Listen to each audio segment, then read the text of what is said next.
चालू आहे तुमचं काम? इथंच आहे काय आणि पुढे घ्या म्हणजे तुम्हाला माहिती आहे ना आशीर्वाद असून देतो. असं असं आजी. तुम्ही मग आता एवढं वय तुमचं झालं तरी कामाला जातात आता काय करायचं घरात बसून काय जाऊन कुणाच्या घरात जाऊन बसतो बाळ. आता परिस्थिती नाही आहे घराच्या घरात बसायची. ते तर आहेच खरं सोडा.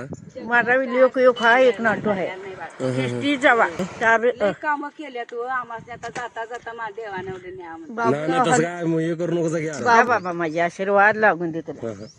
चला जावा शिजतात. हा हा. तर भावानो मदत करत राहा. मी का सांगतोय प्रत्येक वेळी मी सांगतोय का मदत करत राहा. का करत राहा कारण असंच म्हातारी माणसांचा एवढा भारी आशीर्वाद मिळतोय की असं म्हणजे मन समाधान वाटते. आता येता मनात 100 विचार चालू होतात पण यासनी मदत केली एवढं भारी वाटलं, मन समाधान झालं. तर मित्रांनो तुम्ही सुद्धा अशीच मदत करत राहा जेणेकरून गरजूंना मदत होईल आणि आपल्या पण मनाला शांती मिळेल. तर चला भेटू अशाच नवीन व्हिडिओमध्ये. तर फॉलो करा विसरू नका. तर चला.